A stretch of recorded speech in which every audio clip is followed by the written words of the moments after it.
All the Juggalos in recovery. All right. Well, that is the song I picked for the meeting topic. Hi, everybody. My name is D, and I'll be running the meeting tonight.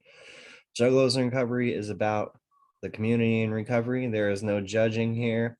Everyone is unique, and so is their recovery. Our topic tonight is going to be on step 6 and the principle behind step 6, which is willingness. Please feel free to talk about your experience. This meeting is about an hour long. For any newcomers, we appreciate the strength and humility you bring to the meeting, and we're happy to have you here. So now let's get into it. So this is the usual suspects here anyway. So step 6 is we were entirely ready to have our community take our flaws and show us how to make them our assets. The principle behind step 6 would be willingness. Um, I picked the song Be Safe because in it is basically them relying on each other throughout the song to make them who they are. And there's a part in the song that really stuck out to me, which was we don't nix some problems, we fix them, which is basically what we're doing when we're leaning in our community to turn these flaws into assets.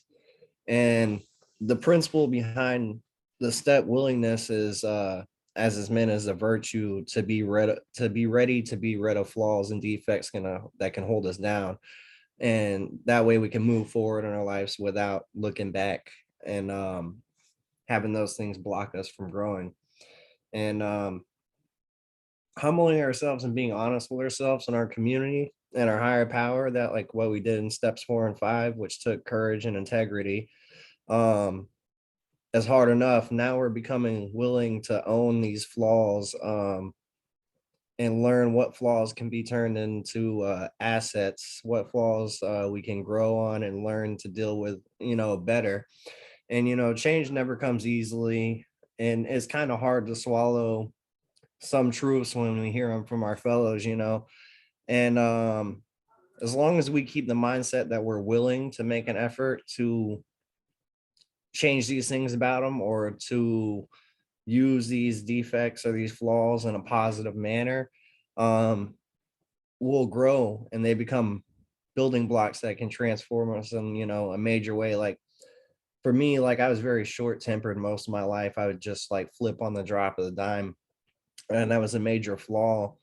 But through all the years, I think of like having a short temper has built me up to have a lot of patience with others that have that same kind of problem. And it's um, given me a lot of patience too and made me slower to react to certain things. And just like a lot of things I did in my alcoholism and drug addiction, like manipulating people to get what I want, now I can use that kind of flaw as an asset, but not in the same way, but more like to have a persuasive conversation to somebody who's debating on trying a program of recovery. So it'd be a way of using what would once be a flaw because I wasn't using it for any positive manner, um, as an asset. So we look and we'll see all these flaws that, we had in our lives, and our real friends are going to let us know what our issues are. And when our friends in our community, our network people let us know, um, that's stuff that we have a list to grow on. And like just this morning, like I'm so dependent on my other half, like I hit the snooze button on my alarm clock. And then because I'm an hour late for work, I got angry at her. I didn't lash out like I usually did, but I was sarcastic as hell and was like, "Oh, thanks, Chris." And not you, Chris, my other half, Chris. And like had an attitude leaving to work. Now here I am. Um, I'm already down in the car feeling like crap. So here I am now having to make amends and then calling her later. Like I apologized 3 times and I called her later, because like it's not cool because that's not who I am. But even she agrees with me. I'm like, well, at least it's like 90% of the time you don't do shit like that. And it's nowhere near as bad it was, but I still can have my moments where those flaws, those defects come through. that I have to work on because I'm human too, and I'm always going to fall short. Um, so I'm just curious, what flaws have you had to deal with or brought to your community or your network of friends and homies that you turned into learning experience or assets?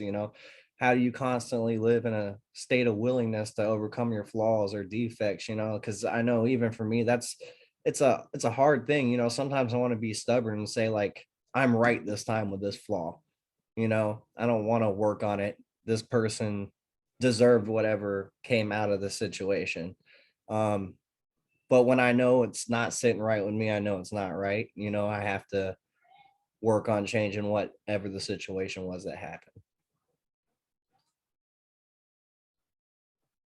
I know. I feel like we've talked this one to death, but for me, it was always patience and my quickness to anger were my biggest flaws that I had to work on. And those were probably some of the more difficult things that any one person can learn, and especially when we're used to the idea of instant gratification, and especially in the throes of addiction, being quick to anger is almost the norm.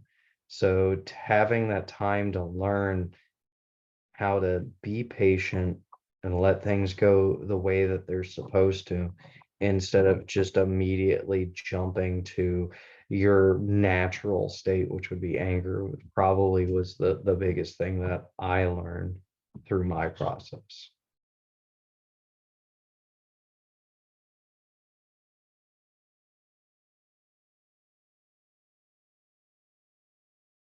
Josie, that leaves you.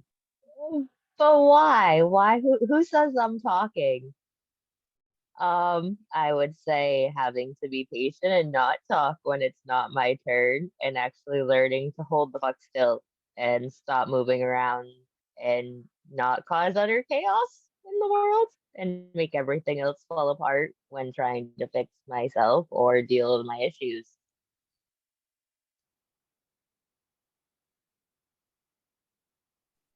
Nice. I think another one of my flaws that I had to work on is what me and you talked about, Chris and Josie. Those are all like ones we all deal with. I think I had a big problem with codependency or validation.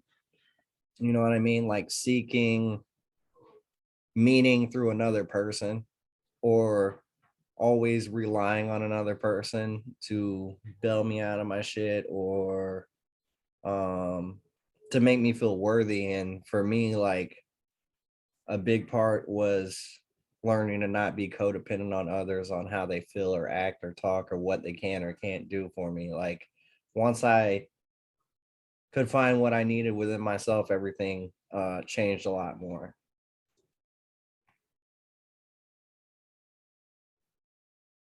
I totally feel that. Seeking validation for making sure that you're doing the right thing, especially fresh out of recovery, because you don't know what you're doing a lot of the time, and you need to be reassured that you're making the right decisions because obviously you're so used to fucking up that that comes to be like your norm. Like you expect that whatever choice you make to be wrong, and you need other people to tell you it's right. So at some point you end up having to rely on your own judgment instead of everybody else's.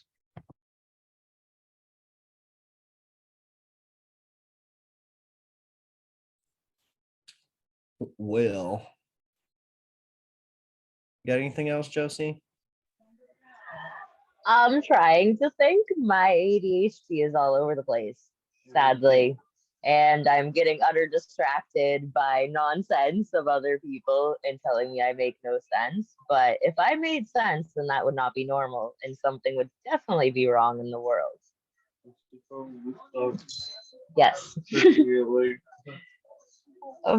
But I would say realizing that you don't have to follow everyone else's way of doing things is kind of ultimately where I realized how to fix everything and not need permission to do what was right for myself. and I'm only half listening to what you guys are saying because I have a distraction of life in general. Because I would say I could share something sweet that has kind of made me distracted. My daughter has opening night of a play tonight, which I would say throughout all the chaos that I went through, being pregnant with her, moving from Florida back to New Hampshire so that way my kids were good, to having tonight of knowing she's having opening night of The Wizard of Oz. That's kind of a big freaking thing for me to say, oh shit, I have something to be proud of that somehow I didn't know I would see come.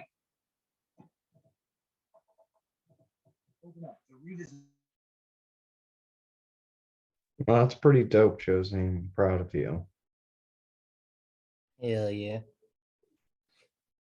Well, looks like it may be another short one, Chris.